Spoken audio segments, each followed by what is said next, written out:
We've got some fresh new young talent doing some things that I know you haven't heard before. 1, 2, 3, listen. You got to have the why, and we know our why. So you don't need to reinvent the wheel. Yeah. Millions and millions of people have done this already. You can get help, you can get a roadmap, you can save a lot of time, money, and frustration.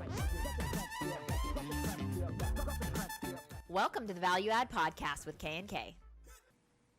What's up, everybody? Welcome back to another episode of Value Add with K&K. Today we have David Meltzer on the show. Crystal, tell us about Mr. Meltzer. All right, I'm going to tell you a little bit about him. He has quite an impressive bio. He is the co-founder of Sports Marketing, and he formerly served as the CEO of the renowned Leigh Steinberg Sports and Entertainment Agency, which was the inspiration for the movie Jerry Maguire. Show me the money, baby. Show me the money. We've all seen it. Show me the Quan.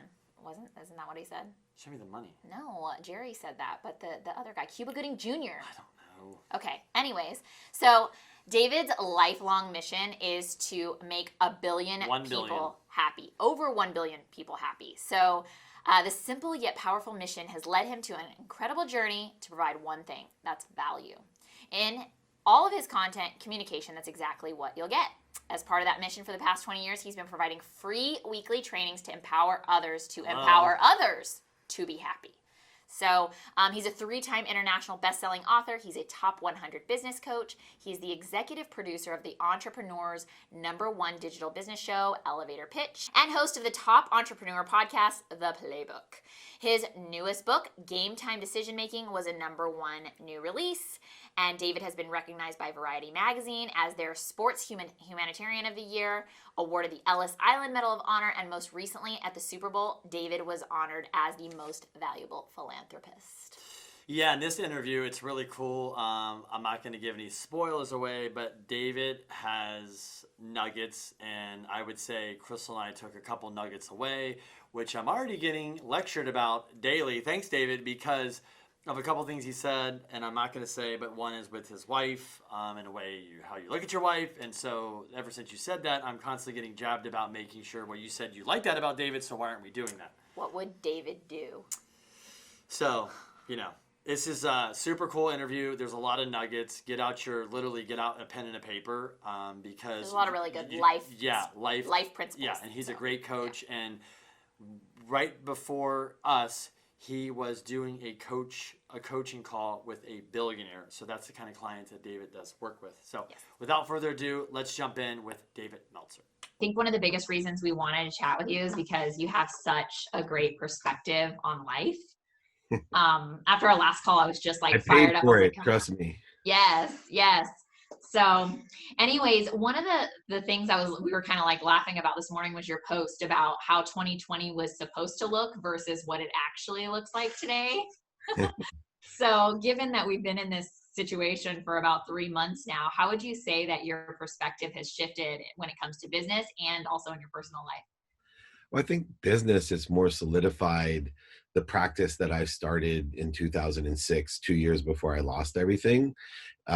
It's really given me clarity on a step-by-step pragmatic way. I'm a huge Think and Grow Rich fan, so I look to help people by taking highly complex ideas and perspectives and putting them down into a normal, this is what you do, 1, 2, 3, a simple recipe, as you say, so that here, step 1, take inventory of your values. 2, have radical humility and ask people how you can be of value or service and ask for help. 3, be a student in your calendar. 4, do it now. And 5, practice ending fear. And those are the 5 things that I have gained great depth in awareness. And I really believe, especially in the last 14 years of my life, about learning lessons, and the analogy of an onion. As you learn more lessons, more layers of the onion, the interesting thing that I've learned is no matter how many lessons I learn, I always forget them.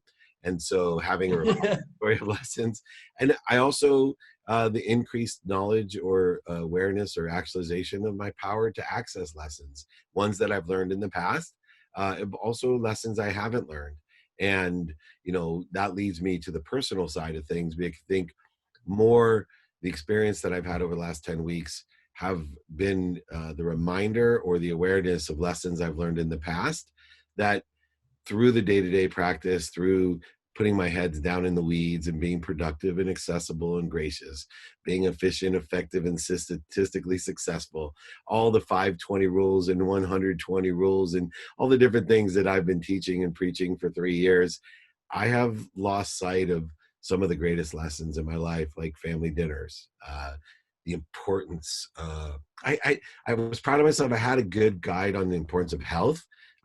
So ironically, a lot of people are like finding themselves what important. 2.5 years ago, I kind of prioritized an hour a day minimum on my health. But the family time, I've been lying to myself once again. I'm a huge hypocrite. I travel 200 days a year since I've been 24 years old, always saying that, 20 minutes a day is worth more than 2 hours on a Saturday. That may be true, but 2 hours a day is, worth a lot of time. I'm not good at math, so whatever it's worth on a Saturday, it's blowing up because I have spent time with my family, my whole family. My kids hate it, but I'm blessed that the 3 girls are home all the time. They can't see their friends. And I don't care if they're bitter. I'm gonna rejoice. I don't care. They can, they're all bummed out. They're like, what if we don't go back to college? I'm like, oh, that would suck for you. Yeah. Yeah. That's awesome. You did a quick interview with our boy Laird Hamilton. Awesome dude. And a couple of things you touched point on you're just talking about. A couple of things I want to talk about is, number one is, it seems like the clarity in your life is we all get to step back and now we get to like evaluate like what's really important. And it seems like with what you just said, it was family. So would you say your number one thing right now, being able to step back, not travel 200 days out of the year and have clarity? What is that for you right now? Yeah, Jobs talks about zooming in and zooming out. So this is a zoom out period. It's interesting because there's so much waste. I'm a king of efficiency. I love time. I love to teach time. And it was so exciting to see, like, as much as you think you can't, squeeze another drop out of the lemon of time and efficiency, there's 4 minutes everywhere that I'm saving. And there's so many millions of dollars of, my ego getting in my way of having to take everybody to dinners and drinks and entertain people and travel with huge posses and cameras. And I'm sitting here on my laptop in my closet getting really high quality content with people like you, and I'm just much more accessible, productive, and also gracious. I mean, my heart is full of light and love and lessons because I have and get to interact with so many more interesting people like you. And the nice thing is, like, when we make mistakes and have to redo interviews, I don't have to fly over or drive. I joke around. I would rather fly to New York than drive to LA from Orange County. It's true though, right? And I got a driver in a car, right? I'm like, and I still would rather fly. Yeah. And then the other thing you talked about him was ending fear, which obviously Laird is like the perfect guy to do that, right? I mean, there is nobody. So I kind of want you to touch base on, like, where obviously everybody just like, it's either they're like seeing the positive or they're just the negative and the fear and everything. Yeah, so I've been on a practice of ending fear. And it is a practice because every single day I sink into ego-based emotion. And I always say, some of the need to be right, it would stick with me, or need to be offended, especially, for years. It would take me years to get over something, right? Like, and I think maybe some people out there can resonate with family relationships that, I stayed offended by my father for years, and it cost me so much time, so much love, light, and lessons and resources. And it's probably my biggest regret when my dad passed a couple years ago was, wow, I let my ego waste all of that. Right. In fact, one of the greatest lessons I've ever learned is from my father, who I wasn't ready to receive because I had a need to be offended.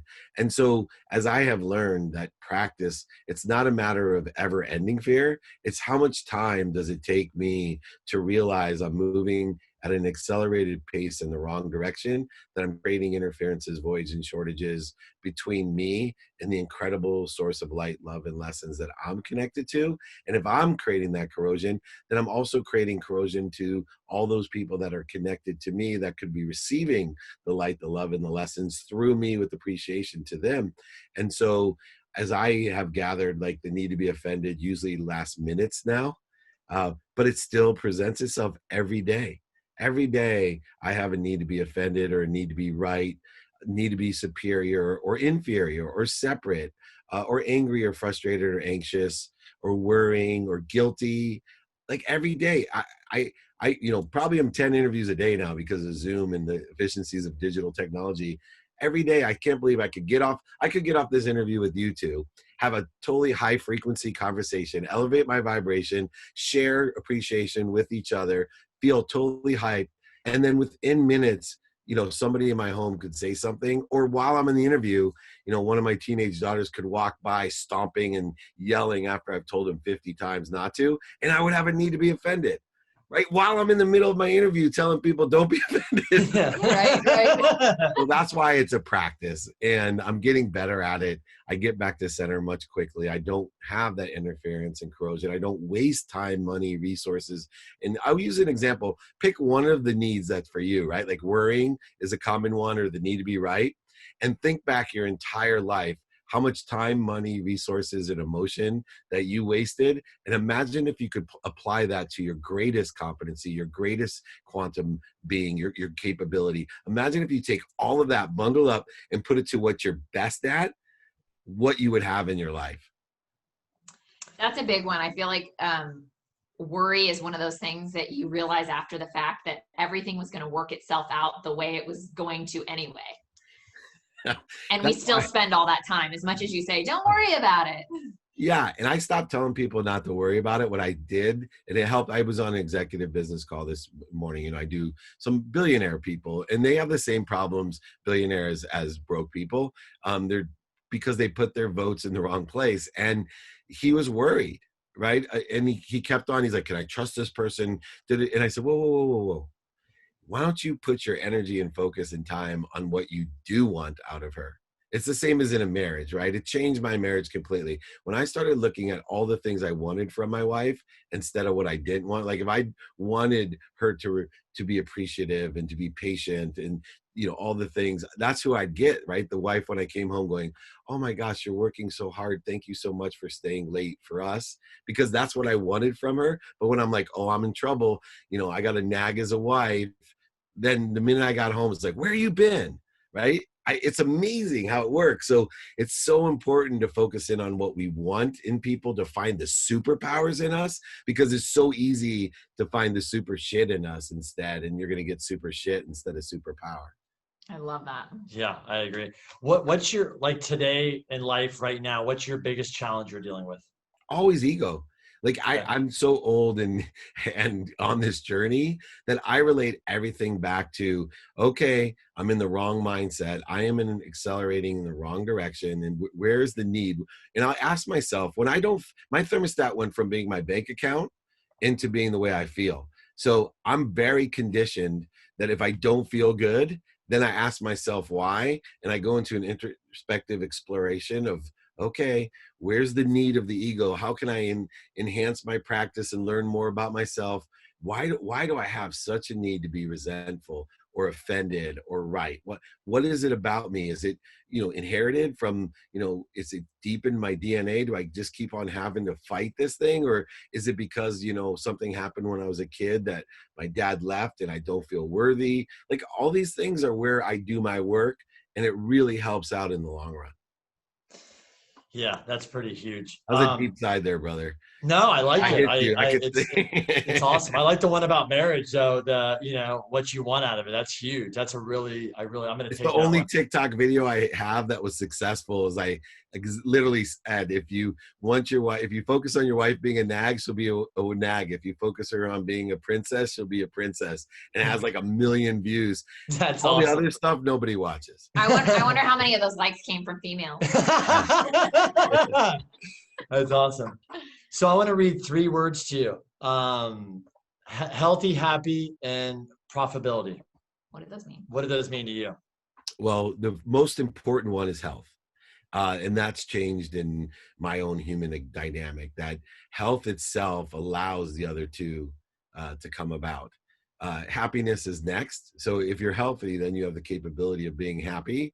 And happy is the enjoyment, right? The power to take the perspective, the enjoyment of the consistent, every day, persistent, without quit pursuit of your own potential.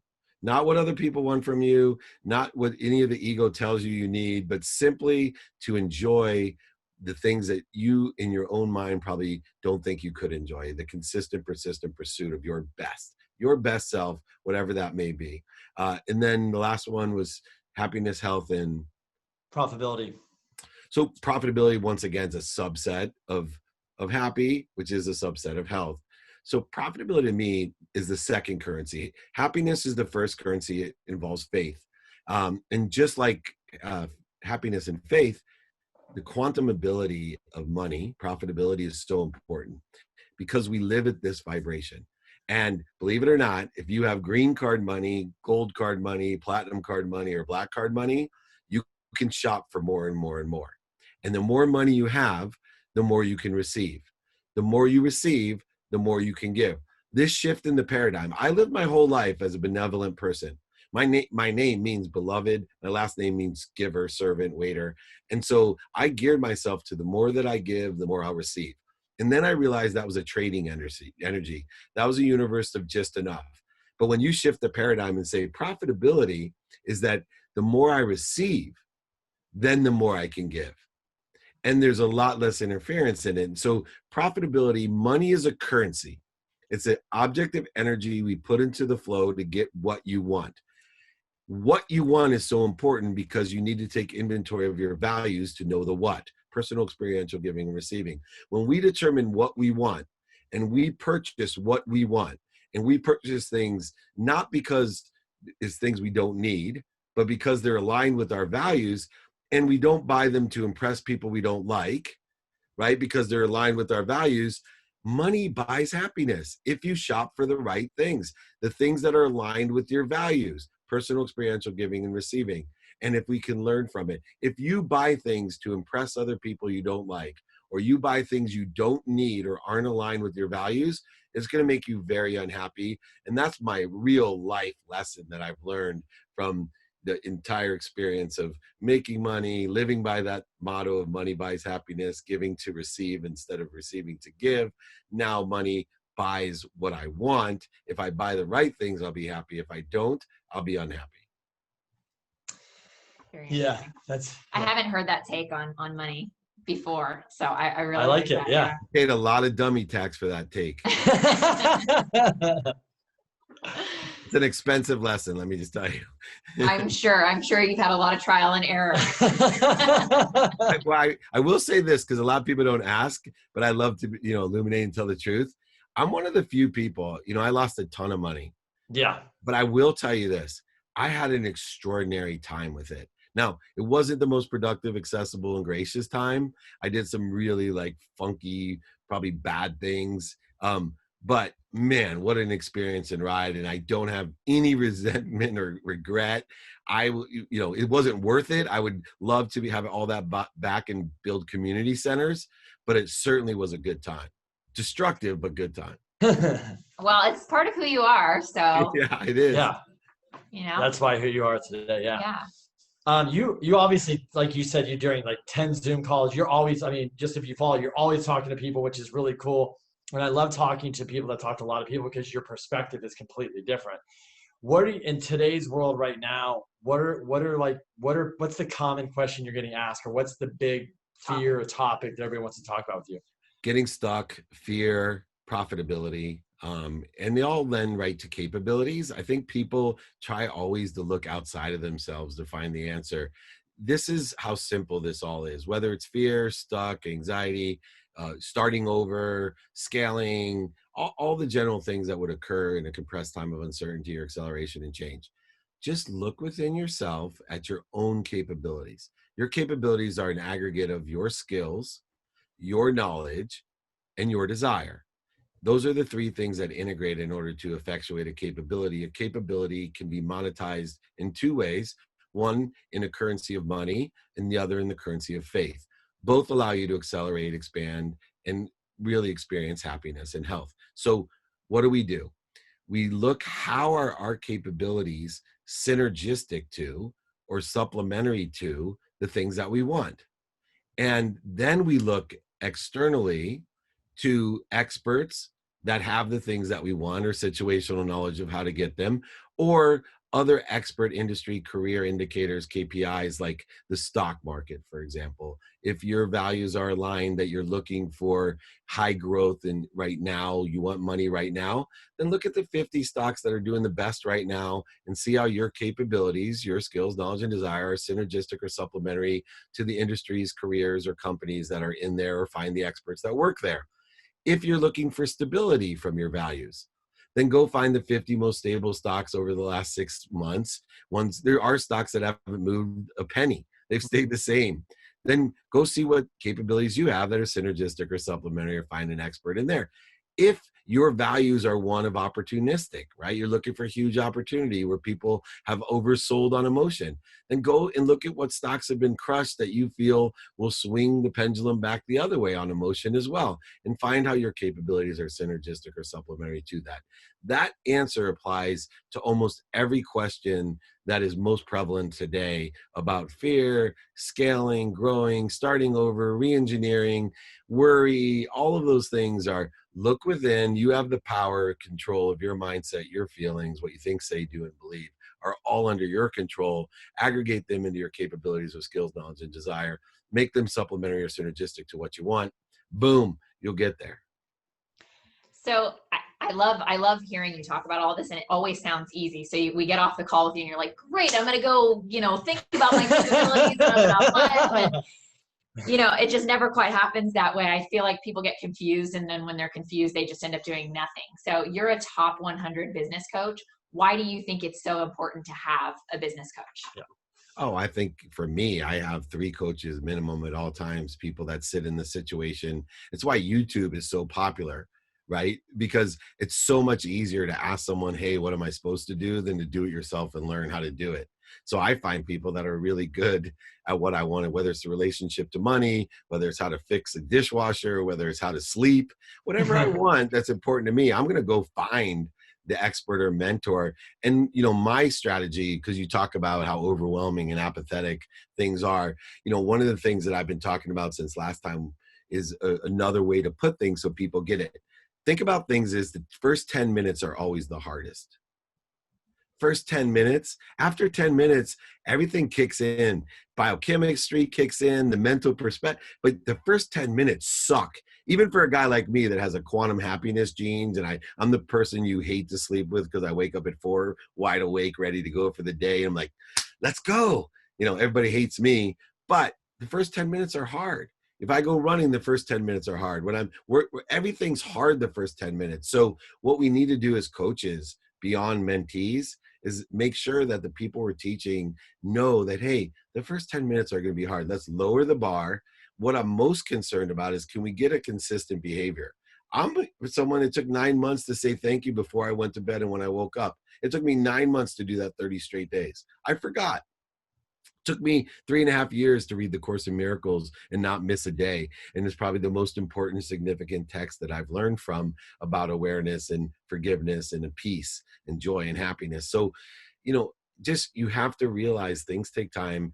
This is the idea of incremental growth segmentation. I've been using an analogy of, imagine you're your own kid, right? Or you have a niece or nephew or a kid, anybody.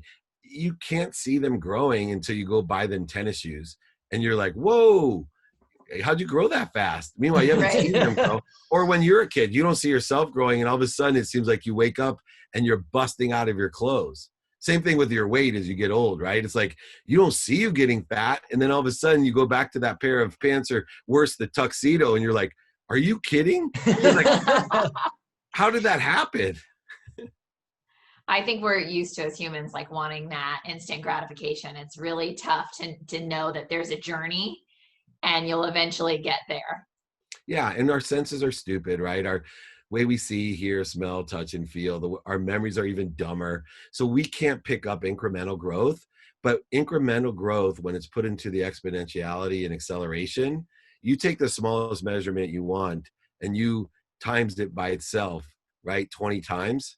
I don't care how small you start. Take a penny, keep doubling it 20 times, you're rich. So if you can put yourself into the perspective of segmentation and detach yourself from the ability to be aware of how your growth is, and you're just doing the things that create growth and acceleration, you'll get there and you'll just be really happy enjoying the pursuit of that. Yeah, I'm just, so many nuggets. So we're going to go back 10, 12 years, 2009. We're in a similar kind of situation, but it's just different. But, economically, you had a ton of real estate and then everything kind of imploded. And now you're back into a place where there's probably people that are in the same boat that might have made the same mistake. What's the biggest takeaway from now you look back, 10, 12 years ago, sitting here today? Yeah. Pain is a literally an indicator. It's literally, to me, all it is a turn signal. Pain is an indicator, mental, physical, emotional, spiritual, or financial pain. And I think everyone right now is experiencing some of that. Whatever it is, when you're getting an indicator through pain that you have financial, spiritual, all it's telling you is, hey, you need to learn a lesson to change direction to go in the right way. Just the way when you turn your blinker on, it's telling you, hey, you got to go right to get where you want to go or to a better place. I'm always living under the assumption that things are pushing me to something better or bettering my situation. So for me, way back then, I shifted that paradigm of pain and said, no more. There are no setbacks in my life. There are only setups. This is an indicator. My blinker's on right now. I'm super excited because thank goodness I have some GPS. Something's internal within me, pushing me in the right direction. I have the first the autonomous Dave Meltzer compared to the one that I used to control. I'm going on the autonomous Tesla Dave Meltzer. The indicator comes on. I put faith into the pain.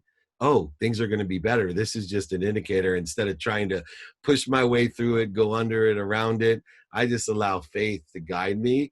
And still, I'm very Goya, right? I get off my ass. I don't sit around high on my mom's couch waiting for shit to happen. I'm a ferocious Buddha. When I get the turn signal on, I go 100% in the direction with faith, and I'm going to make it happen. That's awesome. That's Very good. Yeah. So I wanted to talk about, I know I watched a couple of interviews, but you're talking about a lot of people, they were smart, and probably one of the lessons learned, you probably have, and I know you do, have cash sitting on the sidelines. And so everybody's talking about, like, there's people, that's why they say the rich get richer, because they're always prepared to have cash for opportunities, stock market, real estate. So my question to you is, I was listening to Ryan Serhant, you on that with a little bit of sales. That was cool, by the way. You were saying about buying real estate. So like my shirt here, generational wealth, we believe in creating, wealth through real estate, through multifamily. Do you think you're going to deploy some of that into real estate, or where are you seeing opportunities for yourself? Oh, 100%. 100%. Look, this country was built, the laws were built to protect the landowner. It's, I have the most experience in real estate. I have the most mentorship in real estate. It's straight math in real estate. Things get oversold. And all you have to do is find experts like you in multifamily that are in a specific region and say, hey, bro, let me know when these things are oversold and I'll buy. And then can you give me a call when you think they're overbought again? There's one word I want everyone to think about. And it's one I didn't understand when I was young, especially I grew up Jewish as a religion. My family's very Jewish. I'm more spiritual now. I'm not a dogmatic Jew. But they talked about remember, right? All the time. And all the service, other shit I had to go to is like, remember, we left Egypt, remember this. I'm like, why do I got to remember this stuff? Who's going to forget it? What I learned is people don't remember. And that's the biggest and best part about real estate is people don't remember. So like, I literally see the perfect trifecta of real estate. We're going to get a dip. The interest rates are low, right? And literally there's going to be some really good bargains. And multifamily, for me, I have an 18-year-old and a 21-year-old who have been saving their money, who can get first-time buyer loans, and to think about they can get a half-price property, create income because they're in the position where all their friends are going to rent, get the experience of learning how to manage a property, lock themselves in at a low interest rate for themselves, either free rent or low rent for the rest of their life, and then be able to learn how to parlay that the next time people forget. And they'll be able to remember and say, wow, I bought this $350,000 or $600,000 property with 3.5% down. That's now double the value.